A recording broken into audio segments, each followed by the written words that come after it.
জারি আর কান্নাকাটির মধ্যে তাদের জীবন কাটতেছে।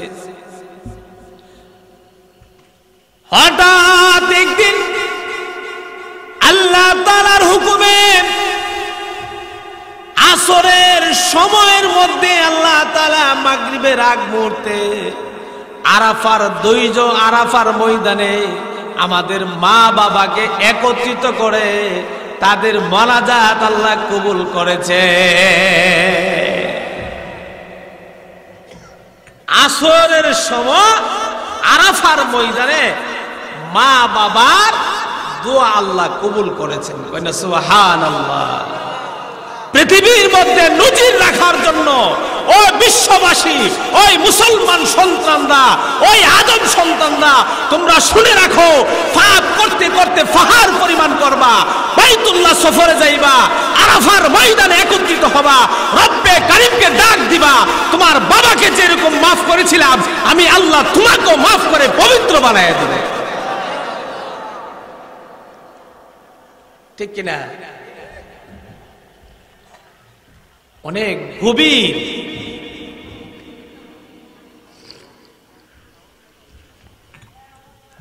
আসরের সময় দিয়া আমাদের বাবা মার যে মাফ করছে আল্লাহ, এই দিকে ইশারা করে তোমার বাবাও আমার কাছে ছোট্ট একটা অন্যায় করছিল, আমি আসরের সময় আরাফার ময়দানে মাফ করছিলাম, তুমিও আসরের সময়টা গুরুত্ব দাও।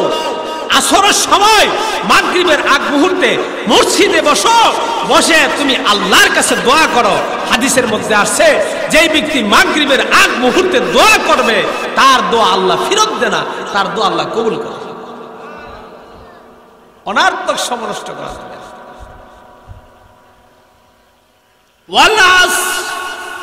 আমি আল্লাহর সময়ের কসম, তোমার হায়াতের জিন্দেগির কসম দিয়া বলি, ওই উম্মত, ইন্নাল ইনসানা লাফি খুসর, তুমি ক্ষতিগ্রস্ত, জাহান্নামী।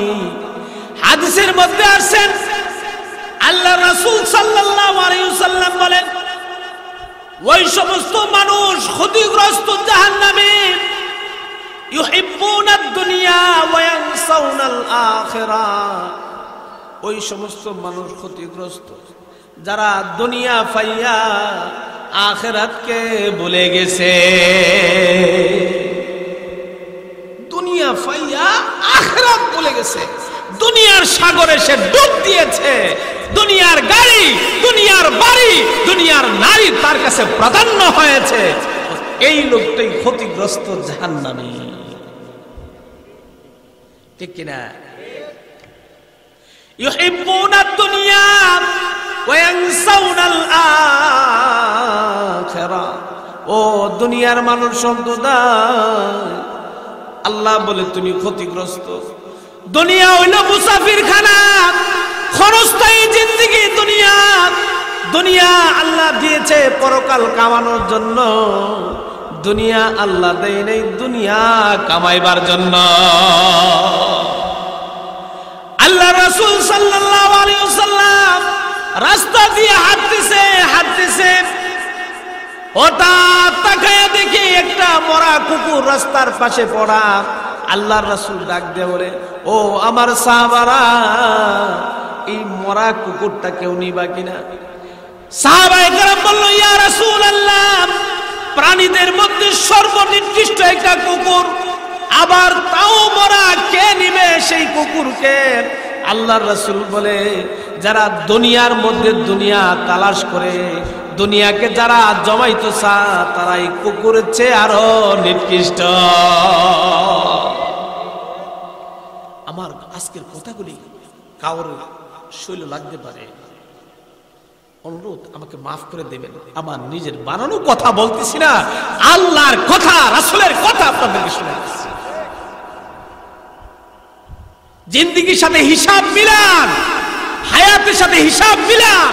দাড়ি সাদা হয়ে গেছে, জিন্দেগির অর্ধেক জওয়ানি শেষ হয়ে গেছে।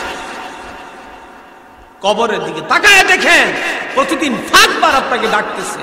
অন্ধকার ঘর, সাপ বিচ্ছুর ঘর, সাথী নাই, বাতি নাই, কেউ নাই। সাবধানে আসবা, আমল নিয়ে আসবা, ঈমান নিয়ে আসবা।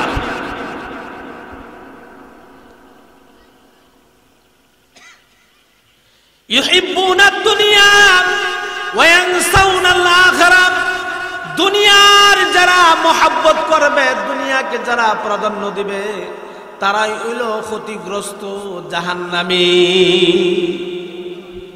ওই দিন না তাকায় দেখেন, বলকের বাদশা ইব্রাহিম বিন আদহাম তার রাষ্ট্রীয় কোষাগারের মধ্যে লোকদেরকে নিয়ে সমাবেশ মিটিং করতেছে রাষ্ট্র পরিচালনা করার জন্য। হঠাৎ একজন লোক আসছে, আয়েশা বলে, ও ইব্রাহিম বিন আদহাম, আমি মুসাফির, আমাকে টাকার জায়গা দাও, আমি মুসাফির, আমাকে টাকার জায়গা দাও। ইব্রাহিম বিন আদহাম বলে, হে বেকুফ আহম্মদ, এটা তো সংসদ ভবন, রাষ্ট্র পরিচালনা করার জায়গা, ওইখানে তো কোনো মুসাফির খানা না। ওই আগন্তুক ব্যক্তি ডাক দেয়া বলেন, ও ইব্রাহিম বিন আদহাম, তুমি যেই চেয়ারে বসে আজকে বলকের বাদশা হয়েছো, তোমার আগে সেই চেয়ারে কে ছিল? ইব্রাহিম বিন আদহাম বলে, তার আগে আমার বাবা ছিল। বলে, তার আগে কে ছিল? বলে, তার আগে তার বাবা ছিল। ওইরকম করতে করতে একজনের পরে একজন ছিল। মুসাফির ডাক দেয়া বলে, ও ইব্রাহিম বিন আদহাম, যেইখানে চিরস্থায়ী থাকা যায় না, সেইটাই তো মুসাফির খানা।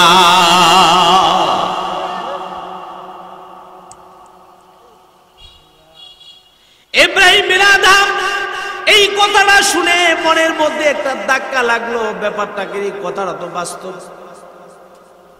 উনি বাড়িতে গেছে আরাম করার জন্য, ঘুমাবে। আরামের বিছনায় যখন ঘুমাইতে গেছে, হঠাৎ গভীর রাত্রে তাকায় দেখে ওনার ছাদের উপরে কে যে হাঁটতেছে।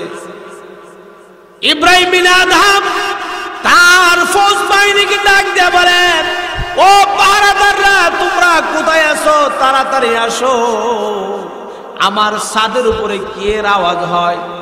পাহারাদাররা দৌড়ায় দেখে কোনো কিছুই দেখা যায় না। আবার বিস্তার মধ্যে ঘুমাইতে গেছে, আবার দেখে আওয়াজ হয়। ইব্রাহিম বিন আদহাম নিজেই চলে গেছে। ওই গিয়ে বলে, কে রে তুই আমার ছাদের উপরে কি তালাশ করস? আগন্তুক ব্যক্তিরা ডাক দিয়ে বলে, আমি ছাদের উপরে উট তালাশ করি। কেউ ছাদের উপরে উট থাকবো? রাষ্ট্রীয় সংসদ ভবনে এরিয়ার ভিতরে প্রধানমন্ত্রী তাকে ওইখানে যাওয়ার কোন সুযোগ আছে? হ্যাঁ, ছাদের উপরে উট তালাশ করে। ইব্রাহিম বিন আদহাম ডাক দিয়ে বলেন, হ্যাঁ আহম্মক বেকুফ, এটা তো রাষ্ট্রপ্রধানের রুমের ছাদ, এখানে তো উট তালাশ করলে উট পাওয়া যাবে না, এখানে তো উট রাখার কোনো জায়গা না। ওই আগন্তুক মুসাফির ডাক দিয়ে বলে, হ্যাঁ ইব্রাহিম বিন আদহাম, আরামের বিছনায় ঘুমাইয়া ঘুমাইয়া আল্লাহকে পাওয়া সম্ভব হবে না। আমি যেরকম ভাবে ছাদে উট তালাশ করলে উট পাবো না, তুমিও আরামের বিছনা ঘুমাইয়া উট পাইবা না, জান্নাতে যাইতে পারবা না। আরামের বিছনা ঘুমাইয়া জান্নাতে যাইতে গা, ফজর নামাজ না পড়া মসজিদে গেলে ফজর নামাজ ইমাম আর মুয়াজ্জিন হই। আর সাহাবায়ে কেরামের আমলে ফজরের সময় যেরকম ছিল, জোহরের সময় এরকম, আসরের সময় এরকম, মাগরিবের সময় এরকম, আবার এশারের সময় এরকম। কিন্তু আমাদের সমাজের মসজিদও জোয়ার ভাড়া আছে। আসরের সময় মুসল্লি বাড়ে, মাগরিবের সময় বাজারের মসজিদে মুসল্লি বাড়ে, আবার এশারের সময় মুসল্লি বাড়ে। কিন্তু ফজরের সময়, জোহরের সময় মুসল্লি জোয়ার ভাড়া ধরে। আসেনি? এই জোয়ার ভাড়ার ইমান লিয়া জান্নাতে যেতে পারেন। ইমান ঠিক করেন, শুদ্ধ করেন, পরিপূর্ণভাবে আল্লাহকে মহব্বত করেন, আল্লাহর ভয় অন্তরে নিয়ে আসেন।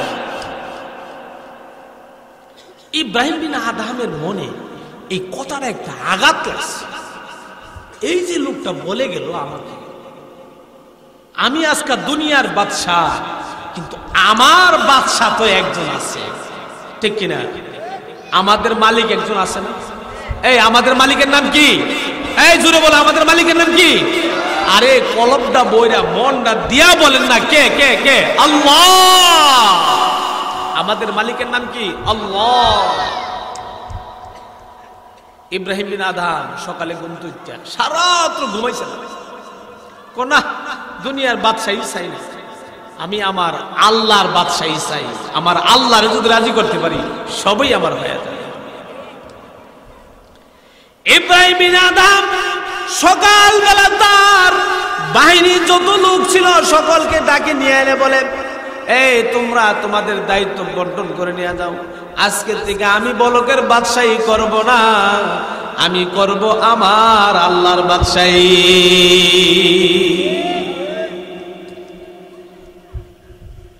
ইব্রাহিম বিন আদহাম ঘর থেকে বের হয়ে গেলেন, জঙ্গলের পথে হাঁটতে হাঁটতে হাঁটতে হাঁটতে তাকায়া দেখে মরুভূমির মধ্যে একজন রাখাল বকরি রাখতেছে। রাখালের কাছে গিয়া বলে, এ রাখাল ভাই, তুমি আমার পরনের রাষ্ট্রীয় পোশাকটা নিয়ে নাও, সিরা জামাটা আমাকে দিয়ে দাও, আমি আজকের থেকে আর বলকের বাদশাহী করব না। রাখাল ওইটা কেউ ওখান যদি ট্রাই টুই লাগাই একবার রাস্তা দায়িত্ব যা বন্ধ দেখিয়া রাখাল, এ রাখালে না, তোর সিরা লুঙ্গিটা আর গামছাটা আমার দে, আর আমার ট্রাই টুই যা কাপড় টুপড় আছে কুটকাট সব তুই নিয়ে নে। তোর এই বেটা কি তাকে বলছে মাথা কি নষ্ট হয়েছে? হ্যাঁ, আর এটা কি গো? ইব্রাহিম বিন আদহাম কি গো মাথা কি নষ্ট হয়েছে? ইব্রাহিম বিন আদহাম দুই চোখ দিয়ে পানি ছেড়ে ডাক দিয়ে বলেন, ও রাখাল, আমার মাথা নষ্ট হয় নাই। রাখাল, আমি ভুল সিদ্ধান্ত জিন্দেগি পরিচালনা করেছি, আমি আমার আল্লাহকে রাজি করতে হবে। রাখালকে নতুন জামা দিয়া সিরা জামা পরে জঙ্গলে চলে গেলে, গিয়া দেখে জঙ্গলের মধ্যে আরেকজন আল্লাহর ওলি বসা, 3 বেলা জান্নাতি খানা খা, জান্নাতে 3 বেলা খানা আসে, ওলি খানা খার আমল করে। যখন ইব্রাহিম বিন আদহাম সালাম দিলেন, ওলি মনে মনে আহাই রে, আজকে জান্নাতি খানা ভাগ করে খাইতি, মনে মনে আহা রে, আজকে থেকে জান্নাতি খানা ভাগ করে করে খাইতে হবে, কারণ খাওয়ানোর বন্ডকটা দেওয়াটা বড়ই কষ্ট, ঠিক নেই? হ্যাঁ, খাওয়ানোর বন্ডক দেওয়া জ্বালাবো, আই হাই রে, বড় বন্ডকটা নিবার লাগে পাগল তাহে, বড়টা কেমনে নিব? ওলির মনে মনে এই ধারণা আইরি, খাওয়ানোর বন্ডকটা তো আজকে 2 ভাগ করে লাগবো, জান্নাতি খানা আইব। আল্লাহ জানিনি দিলে খবর, এই আল্লাহ জানেনি। ইব্রাহিম বিন আদহামের হালত আল্লাহ জানেন, ওই ওলির হালত আমার আল্লাহ জানে, জানে কিনা? আল্লাহ তাআলা ডাক দিয়ে বলে, ও ওলি, তোমাকে যেরকম ভাবে আমি জান্নাতি খানা দেই, আজকে থেকে ওই লোকটাকেও আমি আলাদা ডিজে খানা দিব। ওলি 32 বছর সাধনা করে জান্নাতি খানা পাইছি, আয়া ওই বলে জান্নাতের খানা, ব্যাপারটা তার বুঝলাম না, এটা ফেসের ব্যাপার না। 32 বছর জঙ্গলে সাধনা করতে করতে করতে করতে জান্নাতে খানা পাইলাম, আর আয়া ওই জান্নাতের খানা, একটা পেরেশানি না। ইব্রাহিম বিন আদহাম বালতি নিয়ে গেছে, কুয়াতে পানিও নেই। ইব্রাহিম বিন আদহাম হাতে বালতি নিয়ে ওই কুয়ার মধ্যে গেছে পানি আনার জন্য। যখন বালতি নিচে ছাড়ছে, 1 বালতি স্বর্ণ পানি উঠে নাই, 1 বালতি স্বর্ণ, 1 বালতি বড় স্বর্ণ ইব্রাহিমের হাতে আসছে। আমি আপনি কিতা কইলে বলি, গুগুদের বাড়ি তো বিল্ডিং করে চালাইতেছে, আর 1 বালতি স্বর্ণ বলে ফাইসি। গুগুতে একটা বাড়ি রাস্তার মেইন রোডের সাথে বানাবো, ব্রাহ্মণবাড়ি একটা বানাবো, ঢাকা শহর একটা বাড়ি বানাবো, একটা বালা দামে একটা গাড়ি নেব, ঠিক কিনা? হ্যাঁ, হেরাও ঠিক। দুনিয়ার লোভ আমাদের মধ্যে এরকম আসেনি। দুনিয়ার লোভ 500টা টিয়া ফালাই যায়, বেশি না 10টা টি হবে, ফালাই একটু আড়ালে দাঁড়ায় দেখবেন আসেনি এরকম মানুষ। হ্যাঁ, ফরজ জিনিসের লোভ আসেনি, বন্ধ গেছে। বেটা আলিয়াতের মধ্যে পানিটা দিয়ে আইসো, করে বরফুর করে পানিটা দিয়ে আইছে। হ্যাঁ, ফার দিয়া লাড়ি দিয়ে ফাঁদ দিয়ে ফাঁদে ছাড়ে দিয়ে আবার এবার রে ও আব্দুর রহমান এই হেতু না হ্যাঁ কার কার খাতাতে সব পানি আমার হেতু আই পড়ছে। আচ্ছা কার হাকাতা করছে না হ্যাঁ করছে এই গাতা কাটা করছে। আল্লাহ বানাইছে শ্রেষ্ঠ মানব। আল্লাহ ক তোর আমি মানব বানাইছি শ্রেষ্ঠ সবচেয়ে দামি মানুষ বানাইছি। হ্যাঁ ও কার হ্যাঁ কি দাও কার খাওয়া হয়ে যায় অল্প ফানি আল্লাহ কিন্তু কার হয়ে গেলে গা হাসর ময়দানে জমজম না আসেনি এমন লোভ আসেনি অভাবই নাই। ইব্রাহিম বিন আদহাম হাতাম রব্বে কারিমের দিকে দুই চোখের পানি ছেড়ে দিয়া কান্না করে আর বলে আল্লাহ আমি যদি তোমাকে যদি না চাইতাম আর দ্বন্দ্ব যদি চাইতাম তাহলে আমি বলকের বাদশাহী করতাম না। আল্লাহ আমি যদি তোমাকে না চাইতাম আর দ্বন্দ্ব যদি চাইতাম তাহলে আমি বলকের বাদশাহী করতাম, আমি সিরা কাপড় লিয়া জঙ্গল আইতাম না। কন্যা সুবহানাল্লাহ। এক বালতি স্বর্ণ কুয়া ছেড়ে দিছে, ছেড়ে দিয়া আবার বালতি ফেলাইছে, মানে এক বালতি রূপা উঠছে। এক বালতি কি উঠছে? রূপা। পরীক্ষা ইমতিহান, ইমানের হালতের উপরে ইমতিহান হয়, পরীক্ষা হয়।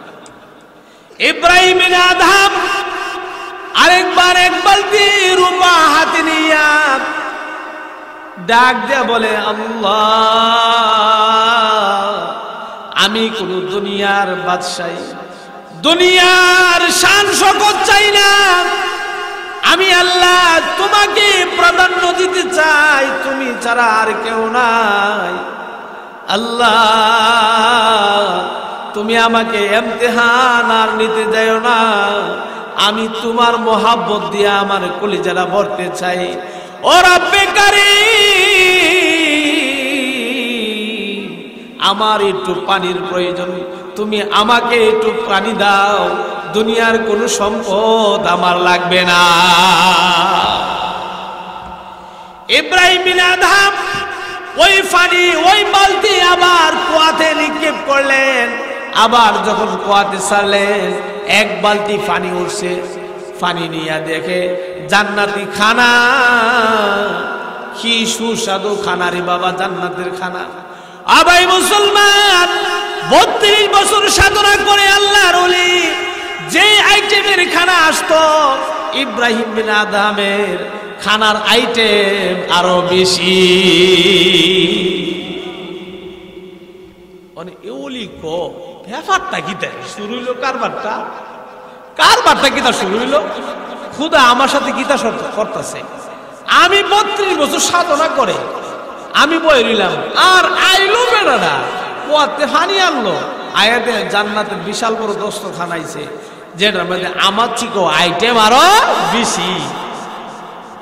আল্লাহ দিলের খবর জানেনি, আল্লাহ মনের খবর জানে।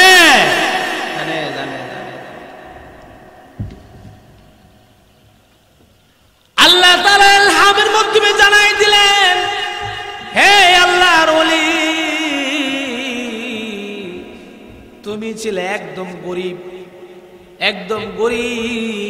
অসহায় একটা মানুষ, তোমার বাদশাহী ছিল না, দান দৌলত কোনো কিছু ছিল না, তুমি জঙ্গলে এসে সাধনা করেছ।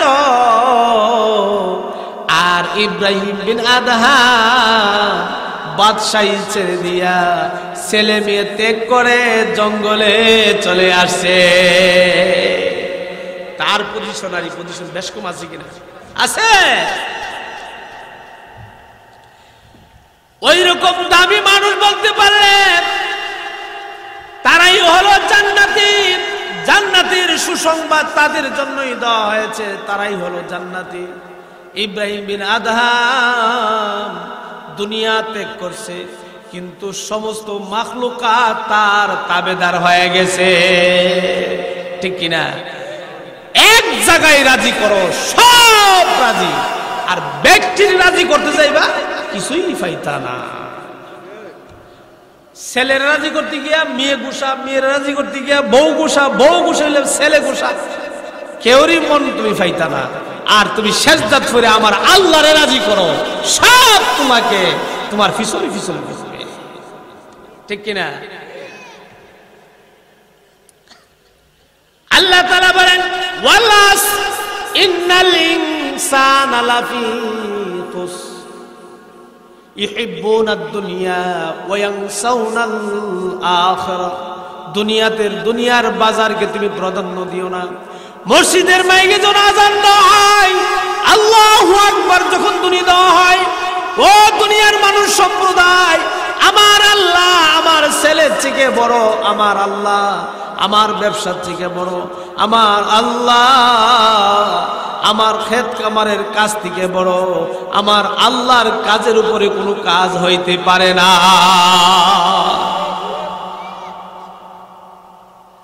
আল্লাহ রাসূল বলেন ইউহিব্বুনাল জুনুব ওয়া ইয়ানসাউনাত তাওবা।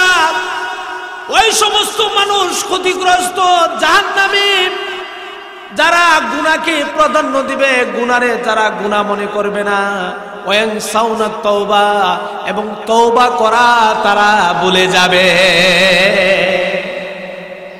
গুনাহ যে একটা জিনিস, গুনারে গুনাহই মনে করবে। মুরবি বেড়া গিয়ে দেখবেন বাজারও শাস্টলের মধ্যে টিভির মধ্যে আসেনি, হ্যাঁ না বানাই কইতাছি, ইচ্ছা মতো আছে কয়ে যাবো, মনটা রেজাক করে জোরাই কমু, লাগলে লাগবে, এরা লাগি শান্তি পাই না কোনো জায়গা থেকে, মানছি শরম দেয় আমরা। এই মুরবি বেড়ায়, আমরা তো বাপের সমান দাদার সমান, ও আমরা ফাওড়াত দুইরা কই আর অপরাধ করে না। এখনো সময় আছে, এখনো সময় আছে। আমার আল্লাহর কদমে সেজদা দেন, আল্লাহ পিছনে সব গুনাহ মাফ করে। গুনাহ যে একটা জিনিস, এই গুনারে গুনাহ মনে করে না। মিথ্যা কথা যে কবিরা গুনাহ, গুনাহই মনে করে। মিছা কথাটারে একটা বাজার বানাই লিছে, মিছা কথাটারে বাজার বানাই লিছে। আল্লাহ রাসূল কইছে তিন কাজ করো, পড়ো কুরআন, বসো মসজিদে, চলো হক্কানি আলেম ওলামা আহলে হকের সাথে, ফরে পত্রিকা বস আসলো বয়ে বয়ে হক্কানির আলেম ওলামা যারা আহলে হক তাদের বয়ে গীবত করে, ঠিক কিনা? এই বানায় কইছি কথাটা না বাস্তবের সাথে মিল আছে? বই বস আসলো পর্ব পত্রিকা বয়ে বেয়া, এই মোল্লারা যা করতেছে রে, এই যে তা করতেছে। এই যদি আল্লাহ বাসা কোন ইমাম সাহেব আর কোন হুজুরের দোষ পাইছে, কিন্তু আল্লাহই দিছে, আরে বাপ রে বাবা, আস্তে আস্তে কি হইছে, আরে মুখ পাড়ার ইমাম সাহেব, এই মুখ পাড়ার মুয়াজ্জিন, মানে কি হইছে? আরে কটা দুষ্ট থাকতে পারে মানুষ, এইভাবে তুমি আক্কইয়া অবয় করে কোন লাগবে? সালনে বলে শুই দেখো, কিরে শুই, তোর তো দেখতে বড় চমৎকার, দেখতে বড়ই ভালোই লাগে, ও তোর যে একটা গাই, এই গাইটা তো বড় বেসনা লাগে। আচ্ছা সালনের কোনো গাই নাই, সালন চিনেন তো? আচ্ছা সালনের কোনো গাই নাই, এর এ টু জেড গাই, এর এ টু জেড গাই। তুমি যে বয়ে বয়ে আহলে হক আলেম ওলামার বদনাম করতেছ, তুমি যে বয়ে বয়ে ফিস সাহেবের বদনাম করতেছ, ওই বেটা তোর আবাদ ও মজদুক রাসূলের সুন্নাত করা আল্লাহর হুকুম কি আছে, কয়টা তুই পালন করছস? একবার নিজের বিবেককে প্রশ্ন কর, নিজের বিবেককে একবার প্রশ্ন করে। ওয়ায়ুহিব্বুনাল জুনুব ওয়া ইয়ানসাউনাত তাওবা। ওই সমস্ত মানুষ জাহান্নামী, ক্ষতিগ্রস্ত, যারা তওবা করা বলে যাবে, তওবা তারা করবে না, শুধু গুনাই করবে, গুনাই করবে। আমার আল্লাহ তাআলা বলেন, ও পৃথিবীর মানুষ সম্প্রদায়, ইমাম আবু হানিফা রাহমাতুল্লাহি আলাইহি বলেন, মোহাব্বতকে 100 ভাগ করেছেন। ইমাম আবু হানিফা রাহমাতুল্লাহি আলাইহি একটা বর্ণনার মধ্যে বলেন, সমস্ত মোহাব্বত 100 ভাগ করে বলেন 99 মোহাব্বত আল্লাহ তাআলার দরবারে, আর 1 ভাগ মোহাব্বতকে আবার 100 ভাগ করা হয়েছে। 1 ভাগ মোহাব্বতকে আবার 100 ভাগ করা হয়েছে। 100 ভাগ করে 99 ভাগ মোহাব্বত আমার আপনার নবী দু জাহানের কান্ডারি হযরত মুহাম্মদ মুস্তাফা সাল্লাল্লাহু আলাইহি ওয়াসাল্লামকে দেওয়া হয়েছে। আর 1 ভাগ মোহাব্বত সমস্ত রসুল, সমস্ত নবী, সমস্ত মাখলুকাতকে বন্টন করে দেওয়া হয়েছে। আচ্ছা দেখেন তো মোহাব্বতের তরিকাটা, 1 ভাগ মোহাব্বত সবারই দিছে। আর এত মোহাব্বত আমার আল্লাহর কাছে, আপনার একটা ছেলে অপরাধ করে, অন্যায় করে, সে বাড়িতে চলে গেছে, আপনার মন কিন্তু ঠিকই কান্না করে। কান্না করে কিনা? ছেলের মোহাব্বতে কান্না করে না? এ ভাই মুসলমান, আপনার ছেলে বাড়ি থেকে চলে গেছে, অন্যায় করে চলে গেছে বাড়ি থেকে। 12 বছর 13 বছর পর যদি আপনার ছেলে ফিরে আসে, আপনি ওই ছেলেকে টান দিয়া কোলে নিয়া জড়াইয়া কান্না করে, ঠিক কিনা? আমার আল্লাহ বলেন, ও পৃথিবীর মানুষ সম্প্রদায়, ও আমার শেষ জমানার উম্মত, ও শেষ জমানার বান্দারা, তোমরা শোনো, 40 বছর পর্যন্ত অপরাধ করছো, তোমরা 50 বছর পর্যন্ত আমি রবকে রব হিসাবে তোমরা মানো না। যখন তোমরা বুঝইছে, দৌড়াইয়া মসজিদে গিয়া সেজদা দিয়া জন ডাক দিছো, আল্লাহ তুমি ছাড়া আমাদের আর কেউ নাই। আল্লাহ বলে, বান্দা বলতে দেরি হবে, আমি তোকে কোলে নিতে দেরি করব না। ফার পরিমাণ অপরাধ করে আল্লাহর কদমে সেজদা দেন, সেজদা দিতে দেরি হবে, আমার আল্লাহ কবুল করতে দেরি হবে।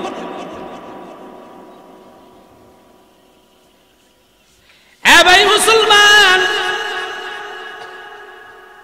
আল্লাহ তাআলা বলেন, তুমি যত বড় অপরাধ করো না কেন, অপরাধ যদি পাহাড় পরিমাণ করো, তাহলে আমি আল্লাহ তোমাকে মাফ করে দিব।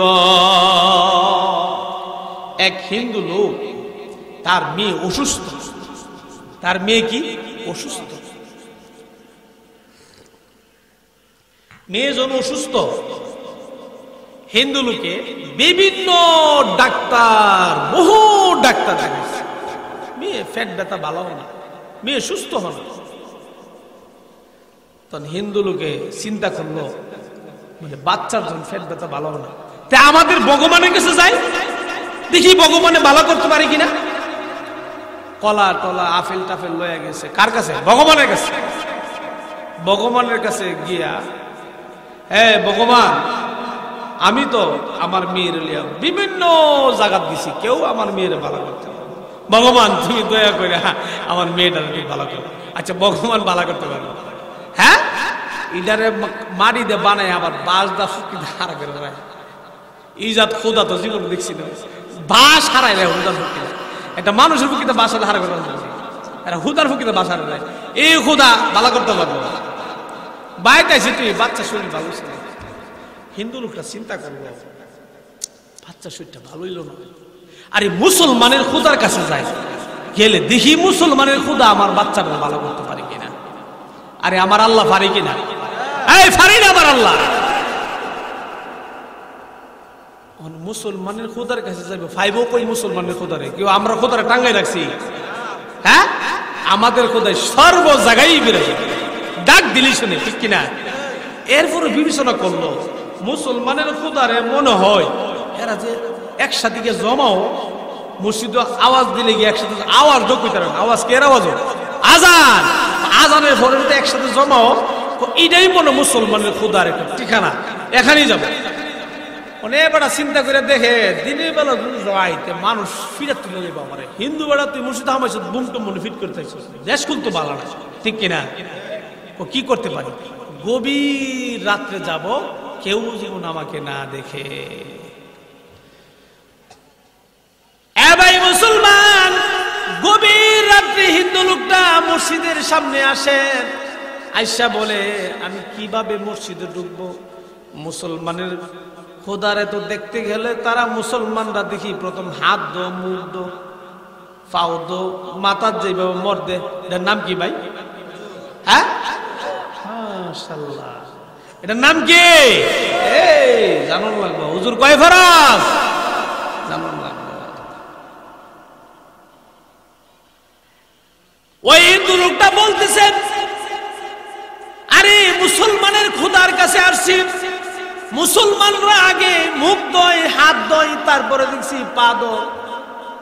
অনেক সে পুকুরের গাটলার মধ্যে নামছে, নামা চিন্তা করতেছে মুসলমানরা তো কত রূপ আমার তো জানা নাই, কেউ আমরা যে মুখ দুধ দই হে জানে কি করবো কোথায় মাথাটা মাথাটাই ঢুকাই দে যে বড়ই বলে মানে হাত যে কুদ্দুর হে জানে কোন হাত ছড়ানি ঢুকাই দে দুইটা হাত দিয়েছে কোন ফাউ কুদুর একটা গোসলিং দিছে দিয়া কো ফাউ কুদুর দুমু কদুর ওইটা বাদ দেখো গোসলই দেখো আল্লাহ তো পবিত্র বানায় কইটা সুবহানাল্লাহ। আল্লাহ তো পবিত্র বানায় করেনি গোসল রসুল দিয়া জানি মসজিদে ঢুকছে। হ্যাঁ ভাই মুসলমান, গভীর রাত্রে তাহাজ্জুদের সময় ওই হিন্দু লোকটা মসজিদের ভিতরে প্রবেশ করেন। মসজিদে গিয়া দেখে কোন জায়গায় মুসলমানের খোদাকে দেখা যায় না। উত্তর পাশে ওয়াল, পূব পাশে ওয়াল, দক্ষিণ পাশে ওয়াল, পশ্চিম সাইডে গিয়া দেখে তিনটা সিঁড়ি দেখা যায়। ওই লোকটা ডাক দিয়ে বলেন মুসলমানের খোদা তিনটা সিঁড়ি, আমাদের খোদার তো হাত আছে পাও আছে, মুসলমানের খোদার দিক কোনো কিছু নাই। আচ্ছা হ্যাঁ তো মুসলমানের খোদার বিচারে মসজিদের ভিতরে কই রে মুসলমানের খোদার তিনটা সিঁড়ি দেখা যায়। আহ রে মুসলমানের খোদা মনে নাই রে, আরে এরা কই সাজদা দে কই কিতা করে। হ্যাঁ বলে একটা আইসি কষ্ট করে শীতের মধ্যে গোসল্লা দিয়ে আইলাম, আয়া মুসলমানের খোদারা পাইলাম না, দুটো কথা কই দেখতাম। আল্লাহ দেখতেছে, আল্লাহ দেখেনি, আল্লাহ গেলাম দেখতেছে। যখন দরজাটার সামনে আসছে মুসলমানের খোদার একটা ডাক দেওয়া যায়, যাওয়ার সময় ডাক দিয়ে যায়, গোসল্লা দিয়ে কষ্ট দিয়ে আইসি জ্বর।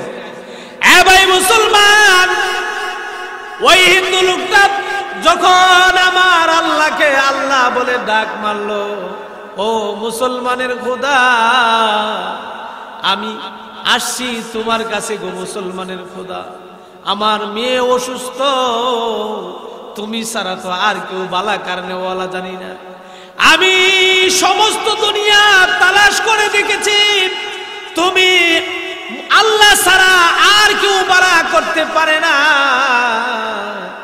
এই কথা বলার সাথে সাথে আমার আল্লাহর কণ্ঠে গায়েতে একটা আওয়াজ আইল, আওয়াজ এসে বলল ও ভাই তুমি শুনো,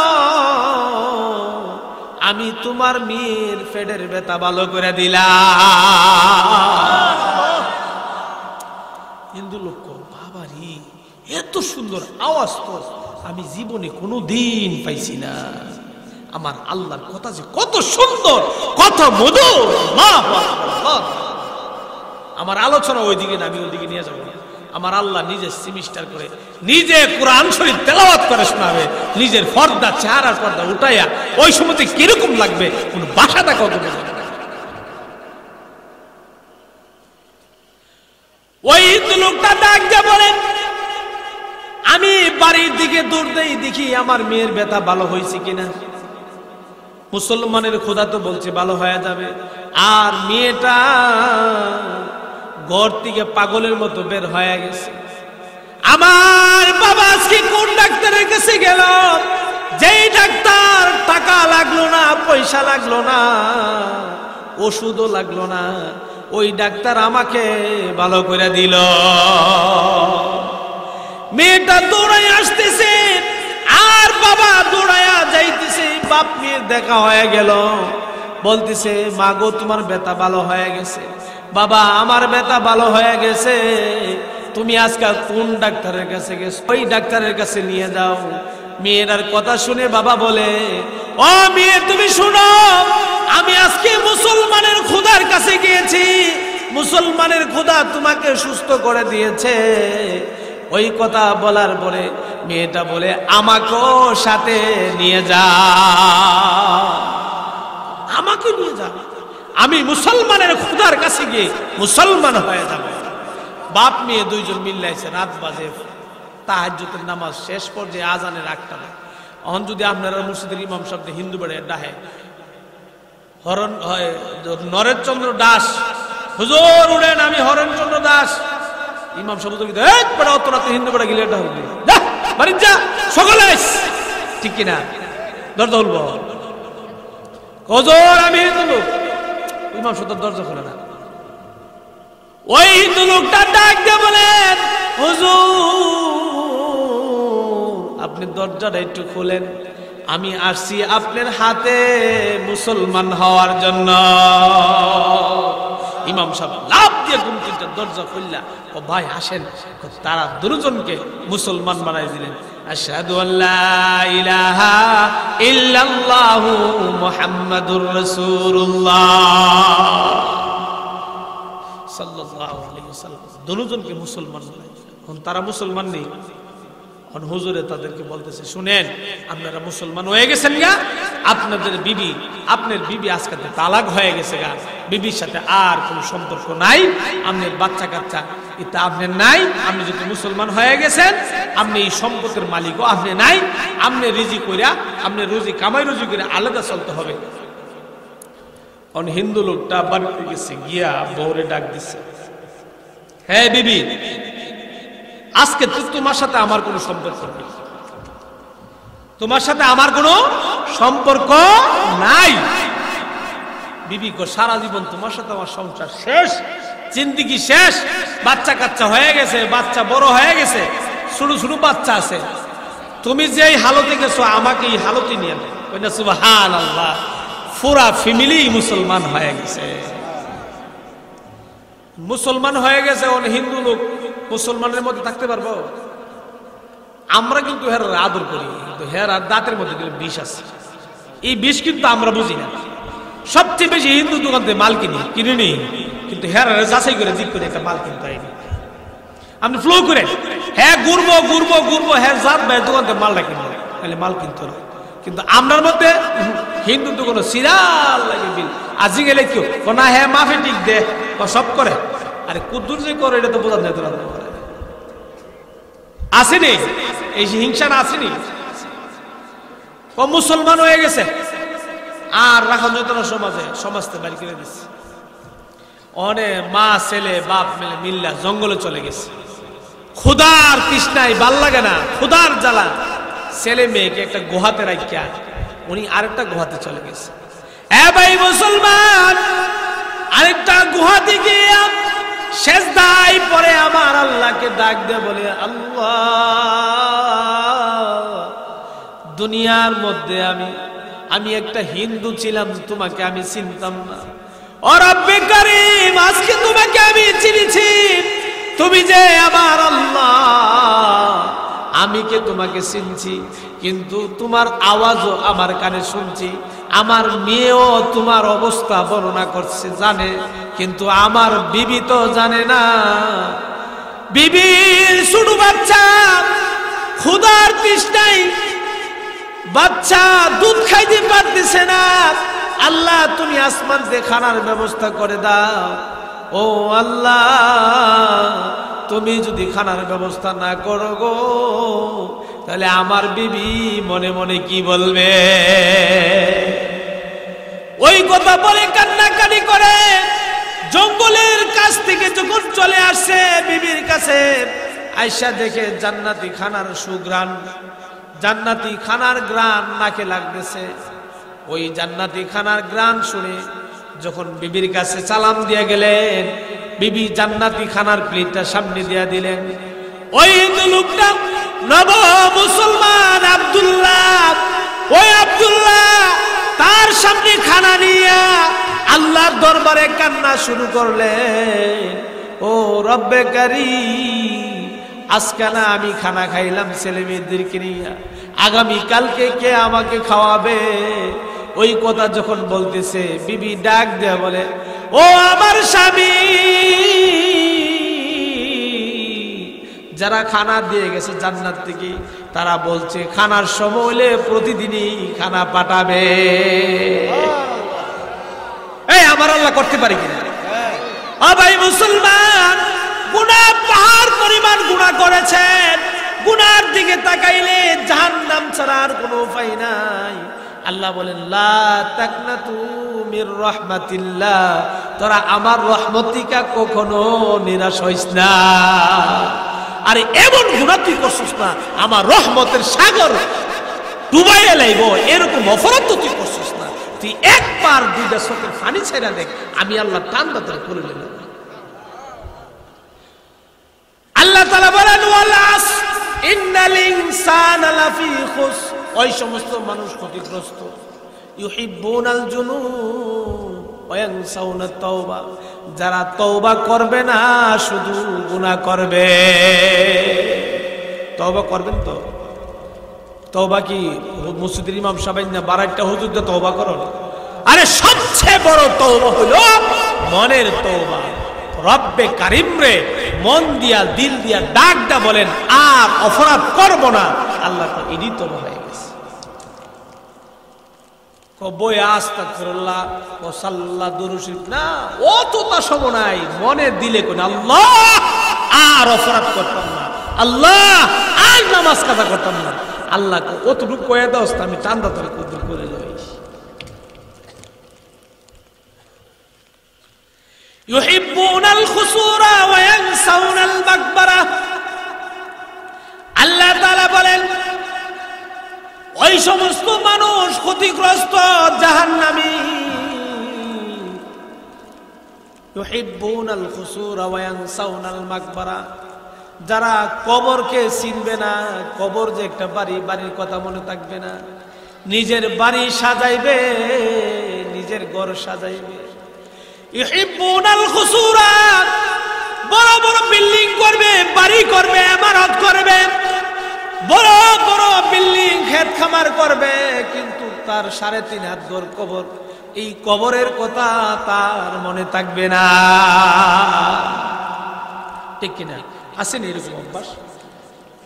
এ ভাই মুসলমান, ওই কবরের কথা স্মরণ করেন যেই কবর সাহাবায়ে কেরাম উসমান রাদিয়াল্লাহু তাআলা আনহু যখন কবরের পাশ দিয়ে হাসতো, কবরের পাশ দিয়ে হেঁটে যাইতো, 2 চোখ দিয়ে পানি জরজরাইয়া পড়তো, আর কবরকে প্রশ্ন করতো ওই কবর আমার সাথে তুই কি ব্যবহার করবে? এ কবর আমার সাথে তুই কি আচরণ করবে? ও ভাই মুসলমান, আপনি যদি আমল না নিয়ে যান, কবরে আপনার সাথে ভালো ব্যবহার করবে না। এই যে ফাতেমা রাদিয়াল্লাহু তাআলা আনহা দুনিয়া থেকে বিদায় হয়ে গেছে, আবু যর গিফারী রাদিয়াল্লাহু তাআলা আনহু কবরের সামনে রেখে ফাতেমাকে মাটি দেওয়ার আগে বলেন, হে ফাতেমা, ফাতেমাকে মাটি দেওয়ার আগে বলে, হে কবর, তুমি জানো তোমার মধ্যে কারে রাখবো? 2 জাহানের কান্ডারি সাইয়েদনা হযরত আহমদ মুস্তাফা সাল্লাল্লাহু আলাইহি ওয়াসাল্লামের মেয়েকে রাখবো। হে কবর, তুমি কি জানো তোমার মধ্যে কাকে রাখা হবে? আলী রাদিয়াল্লাহু তাআলা আনহুকে রাখা হবে, আলী রাদিয়াল্লাহু তাআলা আনহুর স্ত্রীকে রাখা হবে। হে কবর, তুমি জানো তোমার মধ্যে কাকে রাখা হবে? 2 জন জান্নাতের সর্দার হাসান হুসাইনের মাকে রাখা হবে। হে কবর, তুমি কি জানো তোমার মধ্যে কাকে রাখা হবে? যেই মহিলা জান্নাতের মহিলাদের সর্দার হবে। কবরের জবান খুলে গেলেন, কবরে বলে আল্লাহ তুমি আমার জবান খুলে দাও। জবান খুলে গেলেন, কবরে ডাক দিয়ে বলে, ও আবু যর গিফারী, আমি রাসূলকেও চিনি না, আমি হাসান হুসাইনকেও চিনি না, আলীকেও চিনি না, আমি ফাতেমাকেও চিনি না, আমি চিনি শুধু নেক আমল। ও শুধু 5 ওয়াক্ত নামাজ পড়া, কোরআন শরীফ পড়া মনে মনে কথা ভাবে না, আমি মনে কবরে বাড়া থাকবো, কি যে থাকবেন বলতে পারবেন না। কবরের হালত যে কি হয় কিছু বলতে পারবেন না। কবর সংশোধন করেন, কবরের ঘরকে সাজান, তাহলে আসল ঘর সাজাইবেন। আমি ওই দিন ফিনিতে প্রোগ্রাম করে বড় হুজুরের বাড়ির সামনে একটা হোটেল আছে, রেস্টুরেন্ট, ভিআইপি একটা রেস্টুরেন্ট আছে। ফজরের আগ মুহূর্তে রেস্টুরেন্টে গেছি, হুজুরের নাতি আমাদেরকে খাবার দিছে। খাবার দেওয়ার পরে খাবার খাইতেছি, তখন আমি হুজুরের কিছু কথা শুনতেছি, বড় হুজুর রহমাতুল্লাহ আলাইহির কথা শুনতেছি। বলতেছে, বলে হুজুরকে যখন বাইরে বাইর করছে গোসল করার জন্য, তখন হুজুরের বড় ছেলে একটা সামানা নিয়ে আসছে, এই তিরপাল, টিনের চালের উপরে দেওয়ার জন্য, গরমটা যেহেতু কম লাগে। যখন তিরপাল দিছে, হুজুরের ঘরের ভিতরে গোসল করে আয়সা দেখে, বাবা তুমি এগুলি কি লাগাইছো? এটাই তো দুনিয়া, এটাই তো দুনিয়া, তুমি কেন টাকাটা খরচ করলে, কেন টাকাটা ব্যয় করলা? চিন্তা করছে, এত একটা হাস্তি যার ইশারা সমস্ত ব্রাহ্মণবাড়িয়া তরতরায় কাঁপতো, সারা বাংলাদেশ বেঈমান কাফের তরতরায় কাঁপতো, সেই লোকটা বলে একটা তিরফাল দিছে টিনের চালের উপরে, এইটাই তো দুনিয়া, এই কেন তুমি দুনিয়া এই টাকা খরচ করলে? আর আমার আপনার বাড়ির অবস্থা কি? টাইলস, বিলাস বহুল বাড়ি সাজানো, এসি কমপ্লিট, বিভিন্ন কিছু বাড়ির মধ্যে লাগানো। কবরে কি লাগাইবেন একবার চিন্তা করছে? ভাই মুসলমান, ওই যে অন্ধকার ঘোর কবর, যেই কবরে সাথী নাই বাতি নাই, এই কবরে কিন্তু কিছুই যাবে না। যাবে? কিছুই যাবে না, শুধু যাবে নেক আমল। নেক আমল নিয়ে যাইতে পারলে তাহলে আপনি পরিপূর্ণ মুমিন, ঠিক কিনা? আল্লাহ তাআলা বলেন, ওয়াল আসর ইন্নাল ইনসানা লাফি খুসর। ওই সমস্ত মানুষ ক্ষতিগ্রস্ত যারা দুনিয়া পায়া দুনিয়া কামাইলো, যারা গুনারে গুনাহ মনে করলো না, যারা দুনিয়া পায়া বাড়িঘর সাজাইলো, কবরকে সাজাইলো না, তারাই ক্ষতিগ্রস্ত, তারাই জাহান্নামী। ইউহিব্বুনাল মাল ওয়া ইয়ানসাউনাল হিসাব। ওই সমস্ত মানুষ ক্ষতিগ্রস্ত, জাহান্নামী, যারা মালকে প্রাধান্য দিল, মাল গণনা করলো, মালকে গণনা করে মালকে সাজা, খালি টাকা গনে, টাকা গনে, আর মালের হিসাব যে আল্লাহর দরবারে দিতে হবে এই কথা তার কোনো হিসাবই না। মালি হাযাল কিতাব লা ইউগাদিরু সগীরাতান ওয়ালা কাবীরাতান ইল্লা আহসাহা। ও দুনিয়ার মানুষ সম্প্রদায়, একবার কি ভাবো না, একবার কি চিন্তা করো না, তোমার মালের হিসাব কড়াই গন্ডা দিতে হবে। খালি মাল জমা, ব্যাংকে রাখো, জমি কিনো, একবার কি ভাবছো মিজানের পাল্লায় মালের হিসাব দিতে হবে? ভাবছেন? একবার তো ভাবেন না। যারা মাল জমাইলো, হিসাবের কথা মনে রাখলো না, তারাই ক্ষতিগ্রস্ত, জাহান্নামী। খালি মাল জমা। হুজুর দোয়া করেন, ফলারা বিদেশ পাঠাইছে, মাসে 70,000 টাকা পাঠা। কি করেন? বলে টাকা দিয়ে জমিন রাখতেছি, টাকা দিয়ে দিয়া জমিন রাখতেছি, বাড়ি সাজাইতেছি। আরে বুড়া, জমিন যার বাড়ি যে সাজাইতেছ, এইগুলির হিসাব জৈব তোমার মন আছে?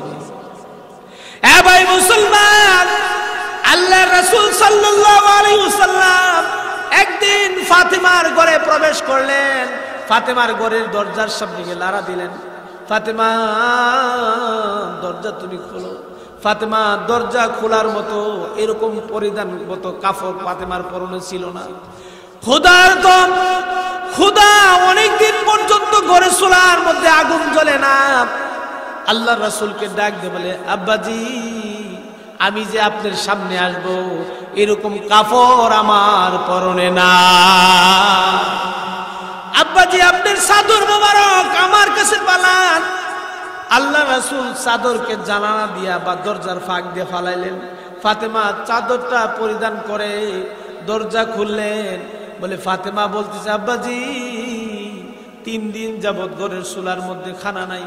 আব্বা আমার ঘরের চুলার মধ্যে 3 দিন খানা নাই। হাসান হুসাইন মারির সাথে গড়াগড়ি করে ঘুমাই, আমি পানি গরম করি বলে খানার ব্যবস্থা হইতেছে। আলী খানার কাজের জন্য বের হয়, কোনো কাজেরও সন্ধান হয় না। চিন্তা করেন, আমার রাসূল ইশারা করলে উহুদ পাহাড় স্বর্ণ হয়ে যাইত। এই রাসূলের মেয়ে যদি 3 দিন চুলার মধ্যে রান্না না হয়, আমার আপনার হালত কি চিন্তা করে। আল্লাহ রাসূল ডাকতে বলেন, এ ফাতেমা, তুমি নামাজের মসলা উঠাও, নামাজের মসলা উঠাও। ফাতেমা নামাজের মসলা উঠাইলো, থেকে স্বর্ণ মুদ্রা অভাব নাই, নামাজের মসলার নিচে স্বর্ণ মুদ্রা অভাব নাই। আল্লাহ রাসূল ডাকতে বলে, ফাতেমা, যা মনে চায় তা নিয়ে নাও, তবে মনে রাখো এইগুলির হিসাব আল্লাহর দরবারে একদিন দিতে হবে, এইগুলির হিসাব আল্লাহর দরবারে দিতে হবে। ফাতেমা নামাজের মস্তায় আলগি দিয়া আবার নামাজের মস্তায় ছেড়ে দিলেন। ডাক দিয়ে বলে, বাবা, যেই জিনিসের হিসাব দেওয়া হবে এই জিনিস আমার কোনো প্রয়োজন না, যেই জিনিসের হিসাব দিতে হবে ওই জিনিসের প্রয়োজন আমার না। কিন্তু আমি আমনে হইলে ডক করে জমাইলাম, হইলে মন মতো জমাই রাখলাম, হইলে ঠিক কিনা? সাবধান, মাল জমান জাকাত ঠিকভাবে দিয়ে। আমি আমার মালের বিরুদ্ধে না, বলে হুজুরে মাল না জমাই এই জন্য হুজুর ওয়াজ করে গেছে না, আমি মাল না জমাই বলে ওয়াজ করছি না। মাল জমান, মালের জাকাতটা ঠিকভাবে হিসাব করে পারবেন তো ইনশাআল্লাহ? আমাদের আপনাদের মাদ্রাসার বড় হুজুর আছে, হুজুরে কবেন, হুজুর আমার এই পরিমাণ সম্পদ আছে, আমার সম্পদের জাকাত কি পরিমাণ হবে হিসাব করেন, 5 to 5 হিসাব করে জাকাত দিবেন, আপনার মালে আপনি ক্ষতি করবেন। আর হিসাব দিবেন না, জাকাত দিবেন না, মাল সাফ হয়ে বলার জন্য। এই মাল আপনাকে জাহান্নামে নিয়ে যাবে। হিসাবের কথা মাথা রাখবেন। আমি যে আজকে সম্পদ জড়াইতেছি সব মুখ করতেছি, আপনার হাতের পর্সা নিয়ে দেখেন, আপনার দাদার নাম, আপনার বাপের নাম, তারাও ওই পর্সার মালিক ছিল, এই বাড়ির মালিক ছিল, তারাও ওই বাজারে যাইতো, শাস্ত্রে চা খাইতো, তারা আজকে কবরওয়ালা হয়ে গেছে, তারাও জমায় রেখে গেছে, কিছু নিতে পারে না, আপনিও কিছু নিতে পারবেন না। কাজী নিজের হিসাব নিজে বুঝে নেবেন। ইউহিব্বুনাল মাল ওয়া ইয়ানসাউনাল হিসাব। আল্লাহ বলেন, ওই সমস্ত মানুষ ক্ষতিগ্রস্ত, জাহান্নামী, যারা শুধু মাল জমা করে, পরকালে হিসাব তারা করে না। এরপর একটা খুশি সংবাদ আছে। আল্লাহ কি কর, সমস্ত মানুষ ক্ষতিগ্রস্ত, জাহান্নামী, তারা ক্ষতিগ্রস্ত না, ইল্লাহর ইস্তিসনা বাক করছে, তারা ক্ষতিগ্রস্ত না। ও কারা? ইল্লাল্লাযীনা আমানু ওয়া আমিলুস সালিহাতি ওয়া তাওয়াসাউ বিল হক ওয়া তাওয়াসাউ বিস সাবর। তিনটা গুণের কথা বর্ণনা করছে। তারা ক্ষতিগ্রস্ত না, জাহান্নামী না। তারা জাহান্নামে যাবে না। কারা? যারা ঈমান আনলো, নেক আমল করলো এবং সত্য কথা বললো, হক কথা বললো এবং সবর রইল, ধৈর্য, মুসিবতের সময় ধৈর্য ধরছে, এই সমস্ত লোক ক্ষতিগ্রস্ত না, জান্নাতে। বলেন আলহামদুলিল্লাহ। ইল্লাল্লাযীনা আমানু, যারা ঈমান আনে, ঈমান এনেছে, ওই দেখেন না, ইতিহাসের দিকে তালাশ করলে দেখা যায়, রাসূলের মেরাজের ঘটনা বর্ণনা করলে, ইসরা যখন ইসরা হইল দুনিয়ার ভ্রমণকে ইসরা বলা হয়, দুনিয়ার ভ্রমণকে ইসরা বলা হয়। ওই ইসরার বর্ণনার মধ্যে আসে, আল্লাহর রাসূল এক জায়গায় দাঁড়ায়া জান্নাতের গ্রান নাকে লাগলো। আল্লাহ রাসূল এখানে দাঁড়ায়া কবর জিয়ারত করলেন। বলে, এই কবরটা কার? এই কবরটা হইল ফেরাউনের বান্দি মা শ্বেতার কবর ছিল, এবং মা শ্বেতার 2 বাচ্চার কবর। মা শ্বেতা, ফেরাউন নিজেরে খোদা দাবি করত, নিজে খোদা দাবি করত। মা শ্বেতা একদিন ফেরাউনের মেয়ের মাথা আশ্রাইতেছে, ফেরাউনের মেয়ের মাথা আশ্রাইতেছে, হঠাৎ কাহুটা নিচে চলে গেছে, মাথা শিরুনি। তো নিচেতে ওঠাইবার সময় আল্লাহ বলে ডাক দিয়েছে। ফেরাউনের যে কো বাবারি কো মা শ্বেতা, তুমি এরকম ভাবে আমার আল্লাহ রে আল্লাহ ডাকো, আমার আল্লাহ রে আমার আব্বারে তুমি এরকম ভাবে খুদা ডাকো। আচ্ছা মা শ্বেতা কি ফেরাউনের খুদা ডাকতো? ফেরাউনের তো কোনো পাওয়ারই নেই। একদিন কিতাবের মধ্যে আসছে, একদিন গেছে, কেটা গেছে? ও ফেরাউনের বাহিনীর লোক গেছে, গিয়ে খুদা খুদা সাপ বাইট দিও, খুদা সাপ। ফেরাউন কি সাপ? খুদা সাপ বাইট দিও। ও হ্যাঁ আমি তো বাইত হই, আমরা কালকা বৃষ্টি লাগবে, বৃষ্টি দিও। খুদা সাপটা কয়ে গেছে বৃষ্টি দিত, খুদা বৃষ্টি দিতে পারবো?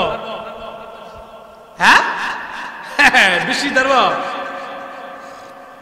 কিতাবের মধ্যে আসছে খোদা সাপে বৃষ্টি দিব কই দিকে? গভীর রাত যখন হয়, খোদা সাপ জঙ্গল জায়গা, কই জায়গা? জঙ্গলে গিয়ে ডাক দিয়ে বলেন, ও আমার আল্লাহ, তুমি যে আল্লাহ এই কথাটা তো আমি জানি, কিন্তু মানুষ আমাকে খোদা বললে আমার কাছে ভালো লাগে। আমি যে জাহান্নামে যাব তাও সত্য। আল্লাহ আগামীকালকে তুমি আমাকে বৃষ্টি দিয়ে দাও। আল্লাহ যা তুই যেন আমার আল্লাহ ডাক দিও, যা বৃষ্টি বল। আগামীকালকে বৃষ্টি, রাত্রে বৃষ্টি দিছে। সকালে আমার বাপরে খুদার যে পাওয়ারও কমাত্র বৃষ্টি দিলা, কমাত্র বৃষ্টি দিলা। মা সে তার কথা শুন না, ও বাবারি বাবা তুমি আমার আব্বারে এরকম ভাবে মানো? হ্যাঁ আই সর্বনাশ। মা সে তার ইমানের বাজার আগুন লাগছে, ইমানের বাজারে আগুন লাগছে। আজকে যে মাইক খাইয়া বসি বাপডা হেব, আগামীকালকে ওয়াজ কারণ ইমামে ইমানের বাজারও আগুন লাগছে। মা সে তাই হে ফেরাউনের মেয়ে শুনো, তোমার বাবাকে যে তৈরি করেছে, আমাকে যে তৈরি করেছে, কুল কায়নাত যে তৈরি করেছে, আমি সেই খোদাকে আল্লাহ বলে রাখি। বলে না সুবহানাল্লাহ। ও বাবারি, হ্যাঁ তুমি আমার বাপকে খোদা মানো না? আমার বাড়ির থেকে আমার বাড়ির দাসিগিরি করিয়া তুমি খোদা মানো না? খবর গেছে গা ফেরাউনের কাছে। খুদা সাহেব শুনেন, আপনার ঘরের মধ্যে একজন কামলা আছে, নাম হইল মাসেতা, সে আপনাকে খোদা মানে না, সে আর জন্য খোদা মানে। ফেরাউন করে আবার ঘরের মধ্যে বেজা। হ্যাঁ দেখেন, এই মাসেতা তুমি বলে আমার খোদা মানো না? মাসেতা ক ইমানের বাজারও, এরা তো ইমানও না, জজবাও। আমি আপনার খোদা মানতাম কেন? আপনার খোদা আমার খোদা একজন আল্লাহ। ফেরাউন তো জানে ওই আল্লাহ। এই জল্লাদ কোথায় আছো? সে আমাকে মানে না, তাকে তার সন্তানদেরকে আগুনে পুরাইয়া দাও, জ্বলন্ত তেলের মধ্যে জ্বালাইয়া দাও। তেল গরম করছে, গরম কইরা তখন মাসেতার সামনে গিয়ে বলে, হে মাসেতা, তুমি যদি ফেরাউনকে খোদা দাবি না করো, তোমার বাচ্চাকে শুলিতে জড়ানো হবে, শুলিতে চড়াইয়া গরম তেলের মধ্যে নিক্ষেপ করা হবে। মাসেতা ডাক দিয়ে বলেন, হে জল্লাদ, আমার যদি সন্তান 100 হয় আর তুমি জবাই করো আর জ্বলন্ত তেলের মধ্যে চারো, আমার আল্লাহকে আল্লাহ বলে ছাড়তে পারবো না। জল্লাদ ছোট বাচ্চাকে, তার 10 বছরের বাচ্চাকে টান্দা কুল থেকে সরাইয়া, টান্দা হাতে নিয়া শুলিতে জব করাইয়া এবং জ্বলন্ত আগুনের মধ্যে, জ্বলন্ত তেলের মধ্যে ছেড়ে দিলেন। বাচ্চার হাড়গুলি আলাদা হয়ে গেছে, গোশতগুলি আলাদা হয়ে গেছে। জল্লাদ ডাক দিয়ে বলেন, হে মাসেতা, যদি তুমি এখন যদি ফেরাউনকে খোদা দাবি না করো, তাহলে তোমার শিশু বাচ্চাকেও এরকম ভাবে চড়ানো হবে। মাসেতা ডাক দিয়ে বলেন, আমাকে তুমি বিভিন্ন বিভিন্ন বই দেখাইতে পারো, কিন্তু আল্লাহকে আল্লাহ বলা অস্বীকার করব না। ওই ছোট বাচ্চাকে টান দিয়া মাসে তার কোল থেকে নিলেন। ছোট বাচ্চারা মাসে তার দিকে তাকাইয়া চোখ দিয়ে পানি চাটতেছে আর কান্না করতেছে, আর মাকে বলতেছে, মা, ও মা, তুমি কান্না করো না, মা, তুমি কান্না করো না, আমি দেখতেছি আমার বোন জান্নাতের ফুলের বাগানের মধ্যে খেলাধুলা করতেছে। মা, বাচ্চার বেদনা তো মার চোখ দিয়ে পানি আসবে। ছোট শিশু কুলের বাচ্চা মার কুল থেকে কেড়ে নিয়ে গেলেন। মা চোখ দিয়ে পানি ছাড়ে আর কান্না করে। মাসিদাকে রেখে ছোট বাচ্চাটা এরকম ভাবে জবাই করে আগুনে তেলে ফেলে দিয়া আবার মাসিদাকে নিয়ে গেলেন। মাসিদা বলেন, ও জল্লাদ, তুমি শুনে রাখো, আমাকে আগুনে ফেলে দিয়া জবাই করিয়া তেলে ফেলে দিয়া আমাদের তিনজনের হাড়গুলি তুমি যে কোনো জায়গায় ফেলে দিও না। আমাদের 3 বাচ্চা, আমার 2 মা এবং আমার 2 বাচ্চা এবং আমার হাড়, এই হাড়গুলি তোমার কাছে ওসিয়ত, তুমি যে কোনো একটা জায়গা ফুটায় রাখো। তোমার কাছে আমার ওসিয়ত, তুমি আমার বাচ্চাদেরকে শেষ করে দিছো, আমাকেও শেষ করে দিবা, কিন্তু তোমার কাছে ওসিয়ত হলো এই হাড়গুলি তুমি একটা জায়গার মধ্যে ফুটায় রাখবা, যে কোনো জায়গা ফালাইয়া। ভাই মুসলমান, ইসরা ভ্রমণের সময় আল্লাহ রাসূল সাল্লাল্লাহু আলাইহি ওয়াসাল্লাম যখন এই জায়গাটা অতিক্রম করেন, জান্নাতের গ্রান লাগছে। বলে, জিবরাইল, আমি কি জান্নাতে চলে আসলাম নাকি? জিবরাইল, আমি কি জান্নাতে চলে আসলাম নাকি? জিবরাইল ডাক দেয়া বলে, না না, আপনি তো ইসরা ভ্রমণ করতেছেন। আপনি তো ইসরা ভ্রমণ করতেছেন, আপনি তো জান্নাতে চলে আসেন নাই। এই কথা বলার পরে নারে তাকবীর, নারে তাকবীর, আল্লামা ইসলামউদ্দিন ফারুকী সাহেব, খুশি তো? আমি 2 মিনিটের ভিতরে শেষ করলাম। আমরা লেগে বসা